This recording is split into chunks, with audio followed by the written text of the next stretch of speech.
Good morning, y'all, y buenos dias. Before I even start the video, I am going to apologize for any yelling, screaming, laughing, or other kind of noises that you hear in the background. My family's here visiting, and so Luna is running around playing with them downstairs. So if you guys hear anything, that's what it is. But I am a minimalist who loves stuff. And I will explain what that means in the video. If you guys want to figure out what all of that means, then just keep on watching. Okay, so I'm a minimalist, but I love stuff, right? And that seems like it's a no-go, right? Like you're supposed to not like things, you're supposed to not want things, you're supposed to try to, you know, be as minimal as possible. But I think that loving your things and finding passion in the ownership of those things can make you a better minimalist. And so right when I first started this journey into minimalism, once I started finding out about all of this stuff, and I think I figured it out by like a TED Talk a few years back. It might have been like 4 years ago.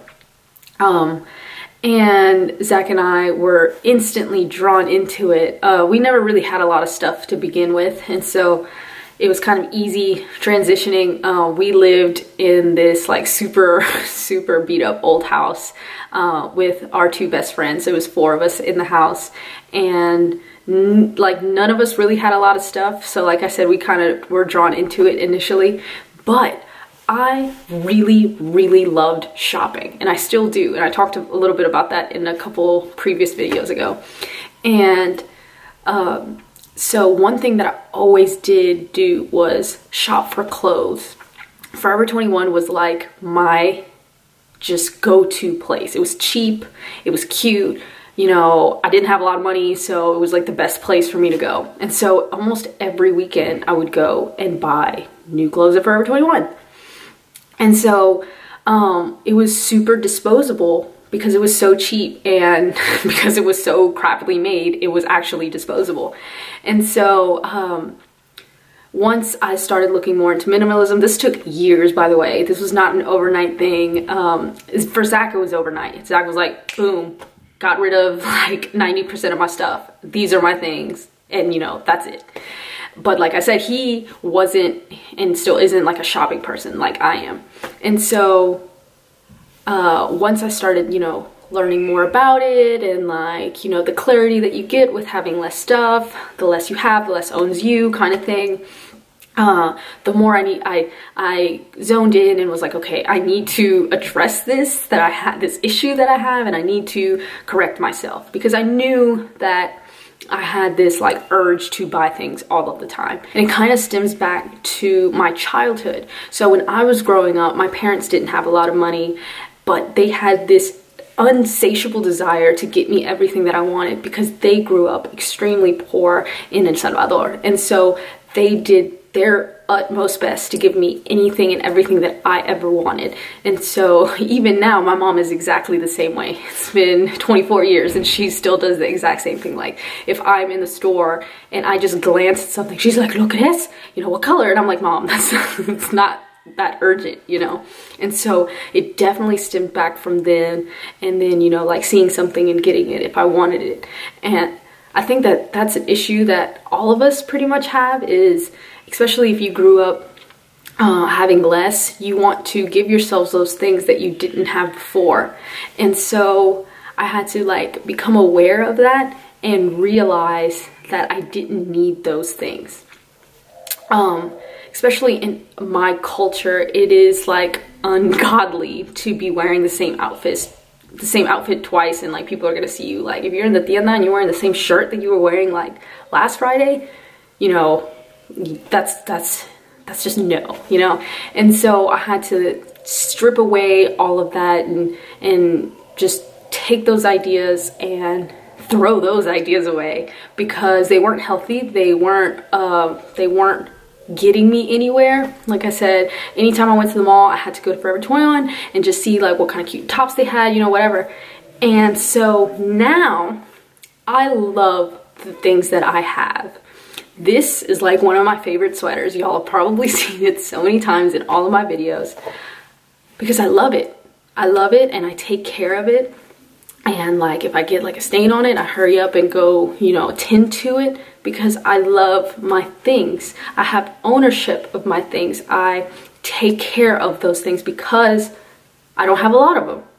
And so I'm going to be more responsible with the few things that I do have, as opposed to whenever I had 30 sweaters and I didn't really care because they were like, you know, really cheap to me, and if, you know, they started to unravel, it really didn't matter, you know. And price isn't the thing because I got this from Goodwill. It's just the fact that I really value it and take care of it and am aware that it's mine, you know. And I think that we all can see that at a certain level. Like, for example, our phones, you know, like all of us who are on our phones a lot, you take care of your phone. You know, you rarely lose it. You always have it near you. You make sure you got a case on it. You know, you want to make sure you have your phone on point, because if you lose it, you will be in trouble, you know. And it's kind of the same thing. Like, I love this sweater. I don't want to mess up this sweater because this is my sweater, you know. And so it's finding that balance between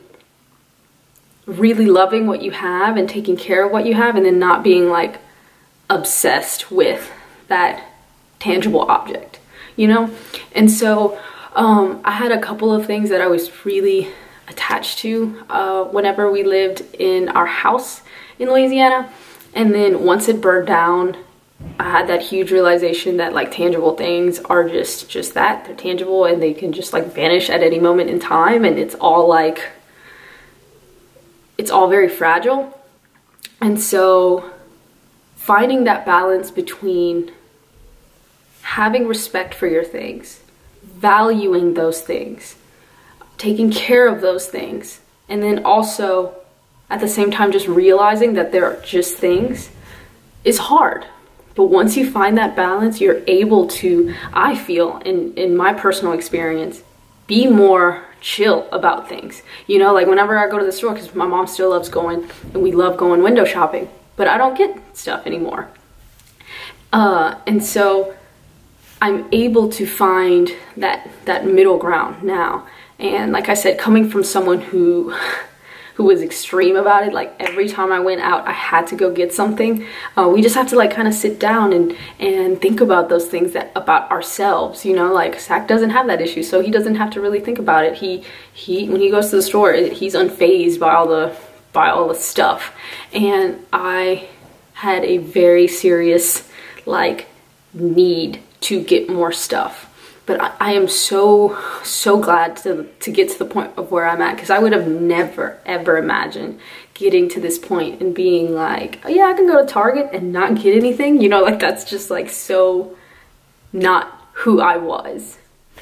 And so like I said, just finding time to just sit and reflect about the things that you really do love, and taking care of those things and valuing those things and loving those things, you know. Like you can be a minimalist and love your stuff, and I think that really does make you a better minimalist.